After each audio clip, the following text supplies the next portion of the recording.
अच्छे मुसलमान बुरे मुसलमान, जो अच्छे मुसलमान कहने वाले लोग हैं भारत में, वो लोग बताए हैं कि बनकटा में भी, बनकटा विकास खंड में भी मस्जिदें हैं। मस्जिदों से कितने लोग निकले उनके विरोध में, धर्म पूछ के, और उन्होंने हत्या किया हमारे देश में। हमारे देश के बार हुआ क्या, आपको पता नहीं? पहली बार ये धर्म पूछ के और हत्या करने की बात, गोली मारने की बात पहली बार आ रहा है। ऐसा पहले नहीं हुआ था। और नहीं तो कहा जा रहा है कि जाके मोदी से कह देना। हिंदुस्तान है और कहीं ना कहीं हमारे पूर्व के नेताओं की गलती की सजा हमारी जनता भुगत रही है और हम लोग भुगत रहे हैं।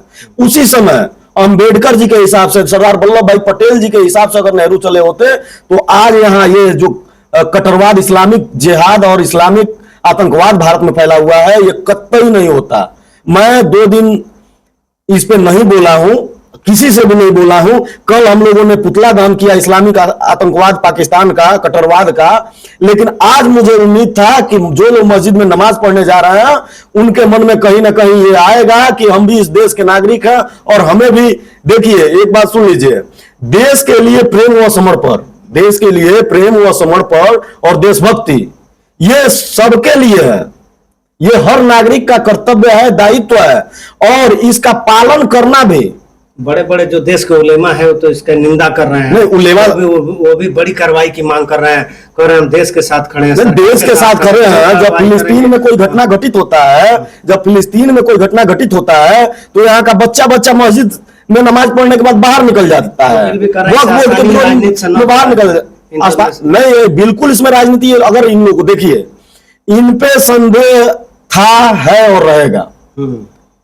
इनको अगर भारत में रहना है तो भारत से प्यार तो जताना पड़ेगा, भारत माता की जय बोलना पड़ेगा, भारत माता के प्रति सम्मान का नजरिया रखना पड़ेगा, और हिंदुओं के प्रति भी इनको कहीं ना कहीं इनके दिल में, जो ये लोग कहते हैं काफिर हैं, काफिर समझ के इन्होंने मारा है। जिस दिन हम तो ये सरकार से मांग करते हैं कि कुरान, जो सेकुलर लोग हैं, जो सेकुलर की राजनीति करते हैं, उन लोगों को भी कुरान पढ़ाया जाए। जब वो लोग कुरान पढ़ेंगे, जब वो लोग कुरान पढ़ेंगे तब उनको जानकारी मिलेगा कि जो शिक्षा इनको मदरसे में दिया जा रहा है, कहीं ना कहीं आने वाले समय में, भविष्य में हमारे बच्चों के लिए ये खतरनाक साबित होगा।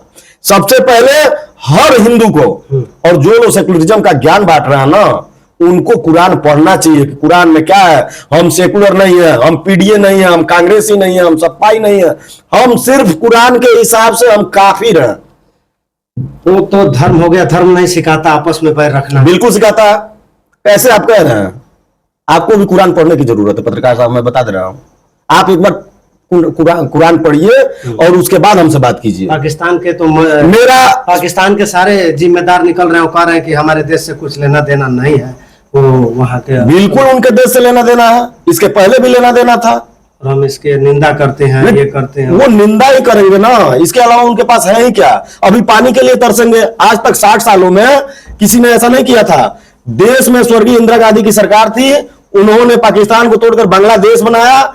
मैं मोदी जी से ये निवेदन करता हूं कि जिस प्रकार से इंदिरा जी ने पाकिस्तान को तोड़ करके बांग्लादेश बना दिया, वैसे ही आप भी पाकिस्तान को तोड़ो, बलूचिस्तान को आजाद करो और पीओके को अपने देश में सीधे मिलाओ, और करतारपुर जो बॉर्डर है साहिब, जो सिख लोगों का जो स्थान है, उसको भी भारत में शामिल करो। अभी सारी बीमारी दूर हो जाएगी। लेकिन देखिए, ये मैं जानता हूं कि कहना आसान है, करना मुश्किल है, क्योंकि यहाँ का जो विपक्ष है वो सेकुलरिज्म और वोट के लिए कुछ भी कर सकता है। आज विपक्ष, आज इतना मजबूत सरकार है भारत की कि सारा विपक्ष एक हो गया है कि आप कार्रवाई करिए, आप हाथ खोल कर कार्रवाई करिए, आपके साथ है। बिल्कुल, मैं भी राजनीतिक सवाल ही नहीं, बिल्कुल इसमें राजनीति हो रहा है, एकदम राजनीति हो रहा है। अभी अखिलेश यादव जी ने जो ट्वीट किया है, अखिलेश यादव जी, अच्छा ये बात है, सब कुछ हटा दीजिए, जितने मौलवी मौलाना अपने देश में हैं, जो बड़े बड़े हैं, चाहे दिल्ली के इमाम हो चाहे कोई भी हो, ये लोग क्यों नहीं अपील कर रहे हैं कि हमारे मुसलमान जो हैं, जो इस देश से प्यार करते हैं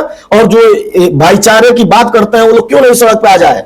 आज शुक्रवार है, उनको सड़क पे आके और कट्टर इस्लामिक जो आतंकवाद है उसके खिलाफ सड़क पे आना चाहिए, और सरकार से कार्रवाई की मांग करनी चाहिए। क्या ये केवल हिंदू ही करे? फिलिस्तीन की देश भी मांग रहा है, वो भी वो क्यों नहीं मांग रहा है? कोई टीवी चैनल बनकटा में मांग रहे हैं। मैं बनकटा में सबका सोशल अकाउंट चेक किया हूं। मैं 2 दिनों से जल्दी सोया नहीं हूं। मैंने चेक किया है, जो लोग राजनीतिक टिप्पणी करते हैं, हिंदू हो या मुसलमान, उन मुसलमानों का आज जाके फेसबुक देखिए, बंद पड़ा हुआ है।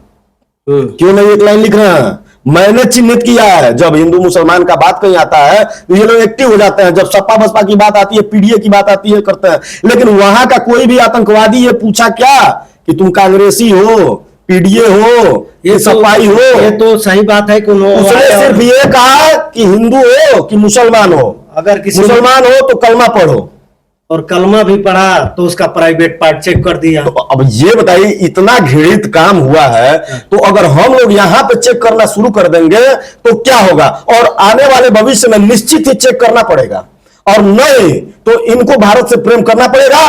और मैं निश्चित दावे के साथ कहता हूं कि ये जो मस्जिदों में नमाज पढ़ना ना, और फ्राइडे को, इनको कहीं ना कहीं उस मस्जिद में देशभक्ति सिखाने की जरूरत है। और जो भी मौलवी है, उस मौलवी पे कहीं ना कहीं, हर मदरसे पे और सरकार को नजर रखने की जरूरत है, सीसीटीवी कैमरा लगाने की जरूरत है। क्योंकि जहां भी पत्थरबाजी हमारे देश में होती है, उस मस्जिद से जब लोग निकलते हैं तो एटम बम बन के निकलते हैं, जब मदरसे से निकलते हैं। इन मदरसों में राष्ट्रवाद का और देशभक्ति का कहीं ना कहीं पाठ पढ़ाने की आवश्यकता है। अरे ओवैसी साहब ने कहा कि आप कार्रवाई करिए, हम आपके साथ हैं। ओवैसी तो इन सेकुलर हिंदुओं से बहुत ज्यादा अच्छा है। उसको तो मैं बहुत बढ़िया मानता हूं। कम से कम उसके पार्टी का नाम देख लीजिए, पार्टी का नाम देख लीजिए, वो कम से कम अपने कौम के लिए लड़ तो रहा है। ये जो सेकुलर हिंदू और नेता बने हुए हैं ये, और एक बात और दुख की बात है, और यहाँ के जो सलेमपुर के लोकसभा सांसद हैं राजभर जी, वो भी बयान दिए हैं। अभी 2 दिन पहले कश्मीर घूम के आए हैं। कश्मीर घूमे तो उनके साथ सेना के लोग भी दिखाई दे रहे हैं फोटो में। अब अगला इंसान कह रहा है कश्मीर में सुरक्षा नहीं है, वो उंगली उठा रहा है जिसके आगे पीछे मिलिट्री के जवान हैं।